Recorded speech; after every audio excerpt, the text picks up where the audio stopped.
Do not reprove the mocker.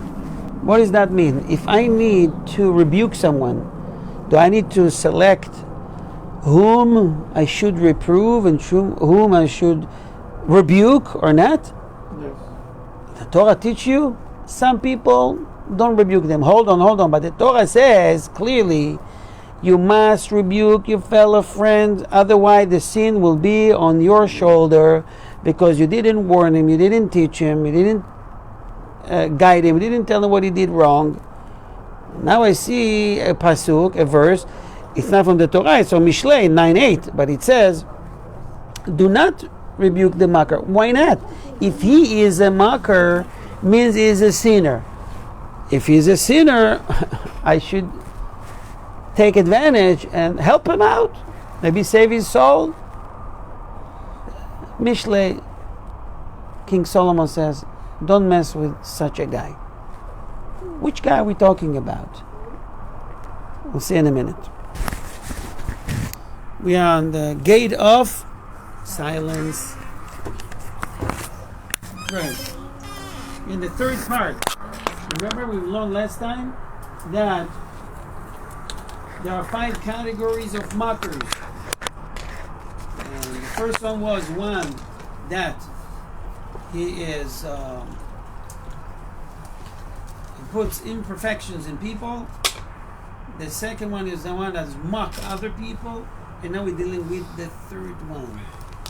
Third one is very common. Sometimes you see it in classes. You can define the third guy, the third one, right away. Who is this guy? And we need to be very careful with that because I'm going to bring 1 or 2 examples. What it means. But in Shamayim, you consider a mocker. Then what? I'm sitting in a Torah class. Why would be a mocker? Maybe you should not even sit there because now you're doing a grave sin. Well, but I'm in a Torah class. I'll explain in a minute. Go ahead. One who mocks things and activities without intending to shame those associated with them, but rejects things which should not be rejected and rejects activities that are potentially fruitful. Thank you.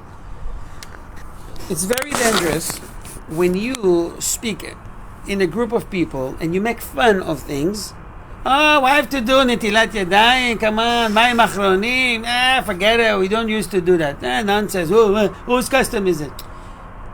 You're weakening people that wants to do this mitzvah. Maybe they'll do it now, but later on they won't do it because of you making fun of this mitzvah. Sometimes it can be just as a joke, but it's already been said. And instead of supporting and giving strength and power to the mitzvah, you make it weak. You make it look strange. And it could be a grave sin. I remember that was the year, I don't remember exactly, I think it was around 98. Yeah, 98. No, what 98? Yeah, around 98. When I lived in Herzliya, so I used to participate in Torah classes. We had twice a week with the rabbi that comes to someone's house, like we do a class here, every Monday and Thursday. And it was a neighborhood with some nice people and regular people that they called balabatim. Balabatim means that they work all day. They don't have time to sit in the yeshiva all day. They work. They go home, they eat something, they drink, they take a shower, and they come to a class for an hour plus. Group of people that were really dedicated to this class in the neighborhood for years. The rabbi come from Bnei Brak, and we're sitting together and studying Torah. Bunch of people, Baruch Hashem. One time, a guy brought his friend. I guess he was not supposed to come to the class, but they said, let's go, let's sit there for a few minutes, and then we leave. So the new guy didn't really sit with us. He was coming back and forth, smoking outside, coming in. And at some point, his friend told him, come on, you're making everybody nervous. Just sit down. We will leave in 15 minutes. Sit down, relax. So he was sitting down. And then the rabbi said something. And he was sitting like, yeah, right. Yeah, right. Listen, everything the rabbi said, it was like, how you say it? shy. How you say? Shy. Yeah. At first talking to himself, and then he had to speak out and says, "Come on, Rabbi, you don't really believe in that." At some point, the people told him, "Come on, you don't want to participate? Don't participate." But I said, "Rabbi, I have to ask you a question. You said that everything is from Hashem and Hashem gave. Listen, I believe in hard work. I'm a hard-working man, and this guy, let me tell you, he came with a Rolex. He has gold. He has a Jeep. I don't know if it was a Mercedes, but it was a really expensive Jeep out there. And it's a show-off, But, and everything looks and represents that this guy has money. And he was a young man. I think he was around less than 40 years old. So he said to him, and you need to be smart. You need to be smart. You know me? Everything is written on my sister, my mother, even IRS can reach me. Guys, you have to play it right. God. What do you think? God's going to give you food? God's going to feed you? You have to work from day at night. So the rabbi told him, shh, you don't want to challenge God. Believe me. Shh, be quiet. Some people in the class told him, shh, don't talk too much. You don't want to be here, please. And the rabbi keeps saying about giving emunah and everything's from Hashem. And who is going to do it? The rabbi brought an example that the IRS, so he says, God, IRS, houses under my sister, the store is my mom. Even the car I'm driving, the Jeep outside, is on the name of my brother. What IRS? IRS don't know me. Okay. Next week he came again, and again, same nonsense. And Rabbi told him, listen, don't challenge God. You're going to lose. The house always wins. Yeah, right. And he awakened people. People felt that nonetheless they told them to be quiet, but now they didn't accept the rabbi's word and the teachings 100%. You can see it. Actually, Rabbi, I have a question too. I know this guy is overreact, but I actually all of a sudden they actually have a question. 3 months later, this guy, car accident, and he died. He thought about everything. IRS, I didn't think about Hashem will take him. So, true. The house was for his sister, and the store was for his mother, and the car for his brother. Everything went, all the names he mentioned. He thought about everything. He's covered. No one can touch him. And then Hashem says, come. And he's done. Young man. It was very, really sad. He shook us, these things. And now people were quiet.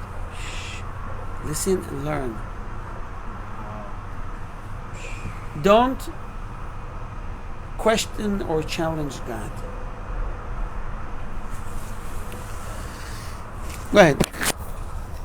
This mocker is wise in his own eyes to the extent that every deed that he did not originate seems foolish to him, and he mocks it. Sometimes this trait can lead to heresy in mocking mitzvot, as it is written in Tehillim 119:51.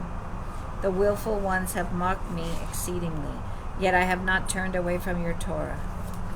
This type of mocker does not accept chastisement, as it is written in Mishlei 9:8. Do not reprove the mocker, lest he hate you. Or do not reprove the mocker. Meaning, what's the meaning of it? He's a mocker. Whatever you say, you already have an answer. He's not going to accept your word. And on the contrary, he will make fun of Torah and Torah scholars. So you actually give him the opportunity to do that. This is why I'm very careful when I'm dealing with Messianics. They feel they are the smart guys. They are the smartest people on earth. They know everything. It takes 5 minutes to show them that they don't understand anything. Nothing. They twist everything. Right. I'm telling you. I'm talking about experience. But some of them, there's nothing to work with. They're just there for the challenge, for the fight. They don't really want to accept or to learn. Yes. So these guys consider mockers. You have no responsibility to try to bring them to the truth. They are there just for the sake of the argument. So let's agree that we disagree. Some people love this nonsense. So why are you here? Just to disagree? Okay, go ahead. In Ibid 7, he who reproves the mocker takes shame for himself. Why shame for himself? Because he's going to embarrass you. Let me tell you, many of the mockers, they learn their stuff really good. They speak probably louder than you. They know only a few verses, but they know it by heart. And Psalms 18, when you don't really remember the where is it written, so it looks in the eyes of the watchers around you that he knows better than you. When actually, if you go one-on-one, you sit down, you see they don't really know anything from Torah. Be'emet, I'm telling you, it's surprising. But they're too loud. And they are there for the show. Yeah.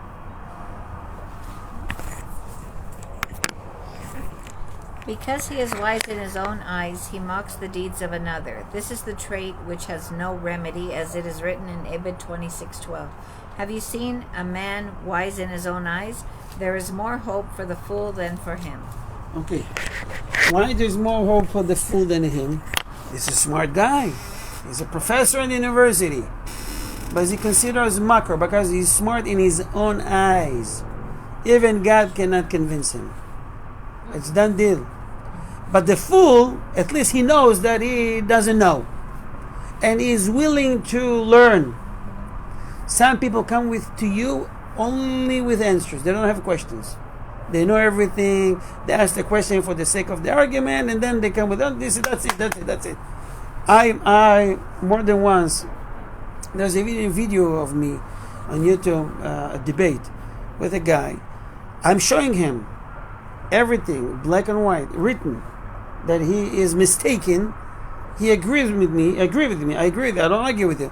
But going back second later to his life, believing in nonsense and preaching and teaching many people, kind of like Christianity.